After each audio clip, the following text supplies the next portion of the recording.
Hörmətli izləyicilər, bugünkü mövzumuz Əmək və Əhalinin Sosial Müdafiəsi Nazirliyinin yaratmaz fəaliyyəti barədədir. Rayon yerlərində sosial yardım ala bilməyənlər, sosial yardım almalı olanlar sosial yardım ala bilmirlər. Ünvanlı dövlət sosial yardım özlərindən asılı olmayan səbəblərdən yoxsulluq vəziyyətində yaşayan vətəndaşlar üçün nəzərdə tutulur. Amma heç kimə sir deyil ki, bugün Azərbaycanda 2 maşını olanlar, top dağıtmaz evi eşiği olanlar, geniş maddi imkanları olanlar, onlarla vətəndaş ünvanlı dövlət sosial müdafiə yoxsulluq vəziyyətində yaşayan vətəndaşlar isə sosial yardım ala bilmirlər. Tovuz rayonu ölkəmizin ən böyük rayonlardan biridir. Böyüklükdə 6-cı sıradadır. 180 mindən çox əhalisi var. 2025-ci il üçün Tovuzda yaşayan 180 min əhali üçün 1593 nəfər ünvanlı sosial yardım hesablanıb. Halbuki Tovuzda yoxsulluq səviyyəsində yaşayan 30-40 min ailə yaşayır. Sosial yardım almalı olan vətəndaşlara müxtəlif bahanələrlə imtina verilir və yaxud da aylarla sürüdürülür. Sabiq Əmək və Əhalinin Sosial Müdafiəsi Naziri Sahil Babayev Sosial Müdafiə Nazirliyi olarkən, yəni həmin vəzifədə işləyərkən, sosial müdafiə mərkəzlərində limitlər təyin edib. Həmin limitlər bugün də tətbiq olunur. Yəni bir rayona limit tətbiq olunur ki, yəni Tovuz rayonu ərazisində bu qədər əhaliyə sosial yardım verilə bilər. Bundan artıq bir nəfər də olsa sosial yardım verilə bilməz. Bundan başqa nazirlik ünvanlı sosial yardım alanlardan hansı ünvanda yaşamasını, nə qədər yardım almağını gizli saxlayır. Ad, soyad, ata adı və rayonun adı göstərilir. 180 min əhalinin yaşadığı Tovuz rayonunda, məsələn, Əliyev Əli Əlioğlu neçə nəfərdir və hansı ünvanda yaşayır? Bu gizlilik və dövlət tərəfindən sosial yardımların az təminatlı ailələrə verilməli olduğu halda, ünvanlı sosial yardımların heç də hamısının az təminatlı ailələrə verilmədiyinin sübutudur. Bir məsələni də qeyd etmək istəyirəm ki, 2013-cü ildə noyabr ayında sabiq Əmək və Əhalinin Sosial Müdafiəsi Naziri Səlim Müslümov şəffaflığın olması, az təminatlı ailələrin hüquqlarının qorunması üçün bir yeniliyə imza atdı. Sərəncam imzaladı.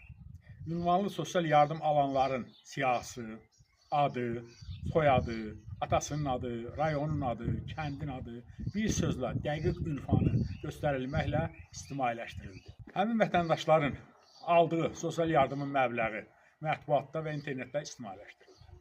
Nazirlik vətəndaşlardan xahiş edirdi ki, qeyd edilən siyahılarla tanış olaraq az təminatlı olmayan, ünvanlı sosial yardım alan imkanlı şəxsləri Nazirliyin elektron postuna və ya 142 qaynaq xəttinə və 3 dənə hansı ki Bakı nömrələri olmaqla iş yerlərinin nömrələri göstərilmişdi.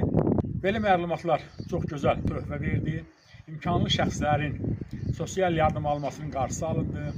Həmin dövrdə hər kəs Əmək və Əhalinin Sosial Müdafiəsi Nazirliyinin internet saytında yerləşdirilər siyahıya baxmaqla burada tanıdığı imkanlı şəxsin adını olub-olmadığını görə bilirdi. İmkanlı şəxslərin siyahıda adına rast gəldikdə vətəndaşlar məlumat verirdi. Bu sosial yardımı təyin edən məmur cəzalandırılırdı. Sosial yardım aldığının üstü açılan imkanlı şəxs isə qınaq obyektinə çevrilirdi. Kasıbın puluna göz tikənlər isə utanırdı. Bugün isə sosial yardım alanların çox hissəsi imkanlı şəxslərdir. Çünki kimlərin ünvanlı sosial yardım almasını gizli tuturlar. Bundan da, yəni ki, rayon ərazisində kimlərin sosial yardım alıb-almamadığı məlum olur. Kim sosial yardım alır, kimlər almır, bu gizli saxlanır. Bugünkü şikayətçimizi dinləyək, şikayətçimiz öz dərdini danışsın, şikayətçimizin dediyinə görə dəfələrlə müraciət edibdir, aylarla süründürülür və şikayətçimizin cavabına müsbət cavab verilir. Siz özünüz təqdim edin. Adım Məqsəd Abbas. Biraz hündürdən danışın, xahiş edirəm, biraz yaxın durun. Adım Məqsəd Abbas, Məqsəd Əkbər. Şikayətiniz nə ilə Tovuz rayonu qoyulacaq. Bəli. Bu 6 aydır mənə süründürüldü. Vururam, imtina verirəm. Sabizə getdim, Ramiz müəllimin yanına, müdür müəllim. Dedim Ramiz müəllim, mənim vəziyyətim pisdir, dənəm. Özüm də xəstə adamam. Dolanamıram. Mən bunu unutdum. Qazın suyun pulunu verəmirəm mən. Dedi, get maklerə ver, çayını ver, 3 ayını. Dedim, nəyə görə? Dedi, 2 ayını, 3 ayını ona ver, gəlsin bir ayını mənə versin, bir ayını da özünə qalsın, gəlib baxış keçirə təyinatını verir. O kim dedi onu sizə? Ramiz müəllim. Ramiz müəllim orada hansı vəzifədə? Müdürüm mənə verdi, işin aparan. Hə, bəli, buyurun, buyurun. Hə, getdim, dedim, mən Ramiz müəllim, bax belə ver. Dedi, get çayını maklerə ver, ona vur. Dedim, nəyə görə? O vuran adam məndən kullanmışdı. Bir ayın damlı, mən vəziyyətim bilir. Özüm də xəstə adamam, işləyəm. Dedi, get maklerə ver, ona vur, çayını. Ver ona, bir ayını mənə versin, bir ayını bana. Mən dolana bırakdım, oğlum, bir sabah əskərliyə gittim, mən nəylə baxmadım? Hardasa işləyirsiniz? Yox, şəhərəli. Gün olmaz, 15 manat verirlər. Yağış yağdı, işləyəmdir.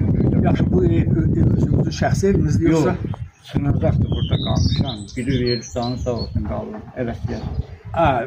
Kənd sakini sizə sınacaq kimi verir. Hə, sınacaq kimi verib, burada qaldım. 3 nəfərdir, bir yoldaşımdır, bir oğlum, bir düzgün. Dolanamıram. İndiyə kimi sosial yardım alırsınız? Alırdım. Bəli. Şikayət edirdim Bakıya, Bakıdan gəlirdim buraya. Bəli. Təyinatım verilirdi. Bunlar gedəndən sonra bir il tamam olur. Tezdən təyinatı yığıb buradan geri alıb təyinatı. Götdüm 142 zəng elədim. Hə, bəli. 142 zəng elədim, bir xanım idi. Götdü. Dedim xanım, bax belə. Məni sabitdən incidirlər. Ramiz müəllim, mənə deyir, get maxliyə ver çayını. Bir ay mənə versin, bir ay başına qalsın.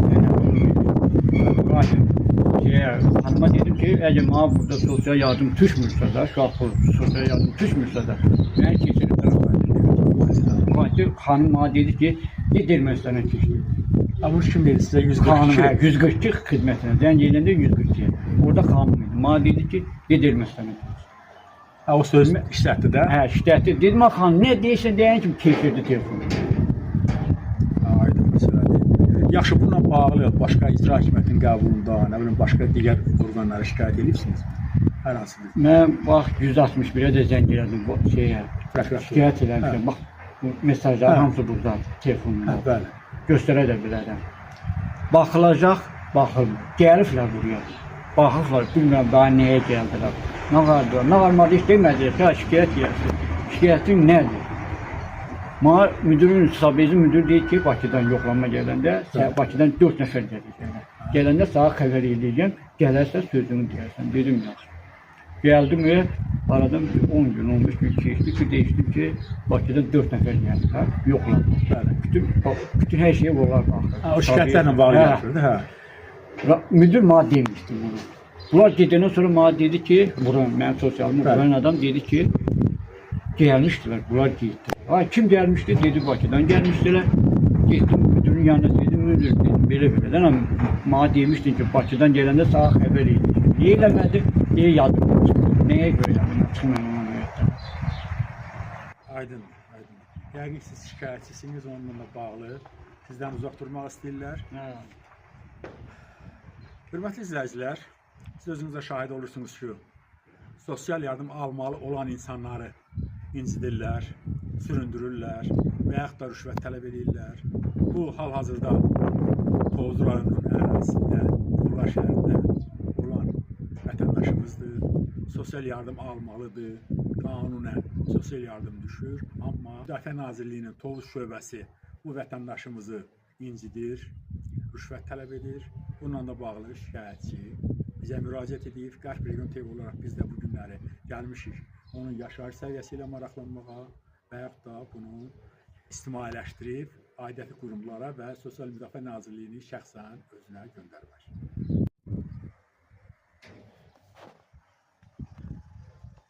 Şikayətçimiz bu evdə yaşayır. Bu ev şikayətçimizə müvəqqəti olaraq verilibdir. Evin şəraiti ilə tanış olaq.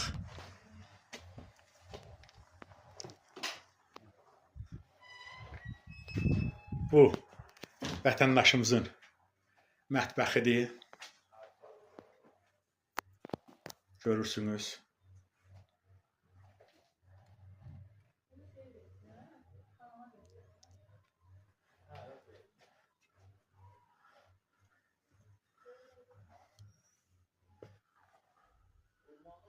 Bura isə vətəndaşımızın yataq otağıdır. Biz Qərb-Region TV olaraq Əmək və Əhalinin Sosial Müdafiəsi Naziri cənab Anar Əliyevə müraciət edirik. Cənab nazir, ölkədə bunun kimi acınacaqlı durumda olanların sayı həddindən çoxdur. Hamamı yox, suyu yox, şəraiti yox. Elə bil 17-ci əsrdə yaşayırlar. Cənab nazir, aztəminatlı ailələr üçün nəzərdə tutulmuş sosial yardımların imkanlı şəxslərə verilməsini qarşısını alın. Cənab nazir, xalq adından sizdən xahiş edirik. Kasıblar üçün ayrılmış vəsait imkanlı şəxslərə verilməsinin göz yummayın, imkan verməyin.